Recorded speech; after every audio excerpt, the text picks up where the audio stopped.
Di tengah-tengah jalannya pengepungan, pasukan pengintai mendapati pergerakan dari pasukan Azai. Dengan tunduknya Mino pada tahun 1564, kini Oda Nobunaga melakukan persiapan untuk berjalan menuju Kyoto. Yang pertama, ia memindahkan pusat operasinya dari Owari menuju Mino dan mengganti nama Kastil Inabayama menjadi Kastil Gifu. Ia juga mulai menggunakan stempel bertuliskan Tenkafubu yang artinya menyatukan Jepang dengan kekuatan militer. Ya, pada intinya sih lebih nunjukin niatan si Oda Nobunaga ini. Walaupun udah terlihat sangat bersemangat, tetapi masih terdapat suatu masalah. Ia tidak bisa tiba-tiba berjalan menuju Kyoto tanpa alasan yang jelas, sampai kesempatan itu datang ketika ada seorang yang menghampirinya dan mengaku sebagai Ashikaga Yoshiaki, penerus tahta kesogunan yang sah. Ia meminta pertolongan dan pelindungan untuk mengembalikan tahtanya sebagai shogun. Nobunaga tentu dengan senang hati menerimanya. Maksudnya, siapa sih yang gak bersedia untuk menjadikan shogun ini sebagai batu loncatan untuk mencapai ambisinya? Tentu saja dengan senang hati Oda Nobunaga bakal menolongnya. BTW, untuk memahami konteks kenapa sih tiba-tiba si shogun ini menuju Oda, mari kita flashback sebentar. Jadi, dulunya Shogun Ashikaga ini secara praktek dikontrol oleh klan Miyoshi. Klan Miyoshi ini merupakan penerus dari klan Hosokawa, pemenang dari perang Onin sebelumnya.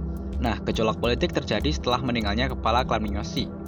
Shogun saat itu, Ashikaga Yoshiteru mencoba mengambil kembali otoritasnya sebagai shogun. Hal ini tentu tidak disukai oleh klan Miyoshi, dan akhirnya Yoshiteru ini meninggal secara misterius dibunuh oleh yang katanya pengikut klan Miyoshi. Tahta kesogunan pada akhirnya digantikan oleh sepupu Yoshiteru, Ashikaga Yoshihide. Sementara itu, adik kandung dari Ashikaga Yoshiteru berkelana untuk mencari bantuan politik terhadap daimyo-daimyo di Jepang. Sayangnya, para daimyo tersebut menolak, hingga ia bertemu dengan Akechi Mitsuhide dan menyarankan untuk meminta bantuan kepada Oda Nobunaga. Ya, kurang lebih sih seperti itu backstory-nya. Balik lagi ke cerita utama. Nah, setelah semua persiapan sudah dilakukan, rombongan Oda pun bergerak dari Gifu menuju Kyoto. Mungkin bakal terlihat sangat epik dan klimatik atau bagaimana lah itu ketika Oda Nobunaga berjalan menuju Kyoto. Tapi, pada nyatanya, panjang jalan tidak ada perlawanan yang cukup efektif atau cukup berarti hingga Oda Nobunaga ini sampai di Kyoto. Beruntungnya, shogun boneka klan Miyoshi saat itu, Ashikaga Yoshihide, sudah meninggal karena penyakitnya. Hal itu pun membuat tidak adanya pertumpahan darah yang sia-sia, dan dengan naiknya Shogun Ashikaga Yoshiaki sebagai shogun yang baru, sekarang apa? Kalau kursi shogunnya diberikan kepada klan lain, terus Oda Nobunaga jadi apa? Jadi begini, kan dijelaskan kalau Oda Nobunaga ini bersedia menjadi pelindung dari si Ashikaga ini. Nah, kondisi seperti itu sebenarnya sama saja menempatkan Ashikaga dalam kendali Oda Nobunaga. Gampangnya memilih berdiri sendiri dan mendapat ancaman dari berbagai macam klan lain, atau berlindung di naungan Oda dengan syarat menuruti segala permintaan Nobunaga tentunya. Shogun Ashikaga ini sebenarnya mencoba keluar dari situasi tersebut. Yang pertama, ia menawari Oda jabatan Kanrei atau Deputi Shogun. Namun ia menolak segala jabatan yang kekuatannya hanya di atas kertas saja. Ya, secara dengan kekuatannya, ia dapat melakukan apapun yang ia mau. Oda Nobunaga menolak dan memilih untuk mengkonsolidasi kekuatannya di provinsi yang baru ia taklukkan ketika ia berjalan menuju Kyoto. Di tahun 1569, ketika Nobunaga kembali ke kediamannya di Gifu, Kyoto sekali lagi diserang oleh klan Miyoshi. Ia pun segera bergegas menuju Kyoto dan menghancurkan pemberontakan tersebut. Dan dengan justifikasi tersebut, Oda Nobunaga mampu meyakinkan sang shogun untuk mengirim surat ke seluruh penjuru Jepang, yang isinya adalah untuk menghadiri perjamuan makan yang diadakan oleh sang shogun. Siapapun yang menolak akan dicap sebagai pemberontak kesogunan. Begitulah kata Oda. Ya, mungkin agak berlebihan sih untuk pesta makan, tapi ya begitulah politik abad pertengahan berjalan. Sang shogun yang tak memiliki kekuatan apapun dengan berat hati menuruti segala permintaan Oda.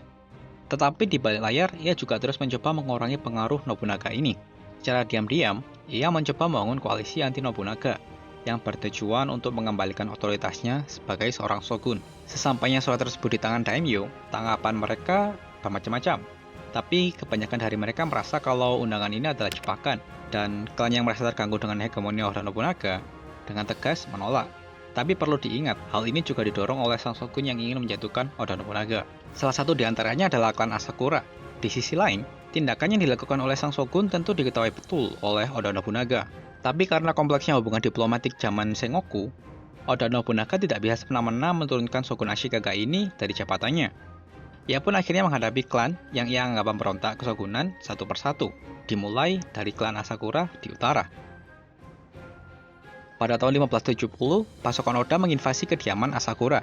Namun di tengah-tengah jalannya pengepungan, adik dari Oda Nobunaga, kalau kalian ingat, ia adalah istri dari pemimpin klan Azai. Ia mengirimkan sebuah bingkisan yang kurang lebih bentuknya itu kayak gini. Sebuah bungkusan kacang merah, tetapi dua sisinya diikat dengan sangat erat. Ternyata, ada maksud tersembunyi di dalam bingkisan tersebut. Ia mencoba memberitahu kalau klan Azai, sekutu yang ia dapatkan melalui jalur diplomatik, telah mengkhianatinya dan lebih memilih bergabung dengan sekutu lamanya, yaitu Asakura, untuk memerangi Oda Nobunaga. Di tengah kondisi tersebut, pasukan Oda sangatlah tidak diuntungkan. Oda pun memutuskan untuk mundur menuju Kyoto, tetapi belum sempat menghela nafas, hal tersebut diperparah dengan bergabungnya sisa-sisa pasukan dari klan Rokkaku dan beberapa biksu pendekar. Biksu petarung, ya pokoknya militan dari kuil-kuil Buddha di Jepang pada saat itu, yang membuat keributan di jalur penghubung antara Gifu dan Kyoto. Takut akan terputusnya jalur komunikasi antara Kyoto dan basis operasinya di Gifu, akhirnya Oda Nobunaga pun dipaksa mundur menuju Gifu dan mengagalkan rencananya terlebih dahulu. Oda Nobunaga benar-benar marah. Bagaimana bisa klan yang sudah ia anggap sebagai sekutu mengkhianatinya? Ia akan menunjukkan dengan siapa mereka berurusan dan apa yang terjadi ketika mereka mengkhianati klan Oda. Oda Nobunaga dengan segera mengirim pasukan bantuan untuk menundukkan klan Rokkaku. Sembari menyusun kembali kekuatannya, Oda meminta bantuan kepada sekutu-sekutunya. Matsudaira, yang pada saat itu akhirnya berhasil menundukkan klan Imagawa, mengganti nama klannya menjadi Tokugawa dan mengirimkan bantuan setidaknya 5.000 pasukan untuk memperkuat penyerangan kediaman Asakura ini. Kontingen Oda yang berangkat terlebih dahulu memutuskan untuk mengepung Kastil Odani, tempat kediaman utama klan Azai berada. Tapi pertahanan Kastil Odani ini terlalu kuat untuk ditembus, atau bahkan mendekati tidak mungkin dengan kekuatan yang ia miliki sekarang. Ia pun mundur dan memutuskan untuk mengambil Kastil Yokoyama. Oda menyadari menundukkan Azai dan Asakura bukanlah hal yang mudah dan akan memakan waktu yang sangat lama. Maka dari itu, ia pun memutuskan untuk mengambil Kastil Yokoyama.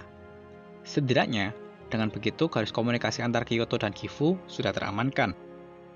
Di tengah-tengah jalannya pengepungan, pasukan pengintai mendapati pergerakan dari pasukan Azai. Oda yang mendengar hal itu langsung menyiapkan formasi tempur. Tapi, ternyata pertempuran harus ditunda karena pasukan Azai lebih memilih untuk mundur. Oda pun melanjutkan pengepungannya. Malamnya, pasukan pengintai sekali lagi bergegas masuk menuju tenda Oda Nobunaga. Ia mengatakan kalau pasukan gabungan Azai Asakura sedang berjalan mendekat. Posisi mereka sangatlah dekat dan akan segera menyeberangi sungai Andegawa. Oda pun terkejut dan segera menyiapkan pasukannya. Tetapi, dengan posisinya yang sedang mengepung Kastil Yokoyama, ia harus meninggalkan beberapa pasukan di belakang untuk menjaga garis belakangnya dari pasukan penjaga kastil. Yang mana hal tersebut tentu mengurangi kekuatan Oda di medan pertempuran. Beruntungnya, bantuan yang dijanjikan oleh Tokugawa akhirnya datang. 5.000 orang yang sudah dijanjikan Tokugawa mengambil posisi di hulu sungai Anegawa, menunggu kedatangan pasukan Asakura. Sementara itu, Oda mengambil posisi di hilir sungai, tepat di sebelah barat pasukan Tokugawa. Pertempuran pun terjadi. Pasukan Oda yang tidak terlalu siap menghadapi serangan tersebut dengan mati-matian mempertahankan formasinya. Menyadari kalau ia kalah kekuatan, ia hanya berharap dapat menahan laju serangan dari klan Azai dan menyerahkan sisanya kepada Tokugawa. Beruntungnya, tentara Tokugawa yang ditugasi untuk mengatasi Asakura sukses memecah formasi mereka dan memaksa Asakura ini untuk mundur. Melihat hal itu, pasukan Azai yang takut akan terjepit dari dua sisi memutuskan untuk mundur juga dari medan pertempuran. Pasukan Oda awalnya mencoba untuk mengejar, tapi mereka takut. Mereka takut masuk terlalu dalam ke dalam teritorial musuh dan akhirnya menghentikan pengejaran mereka. Beberapa hari kemudian, Kastil Yokoyama pun jatuh dan garis komunikasi antara Kyoto dan Gifu pun sudah teramankan. Tapi Azai Asakura masihlah belum tumbang. Kekalahan mereka di Anegawa tidak melemahkan mereka.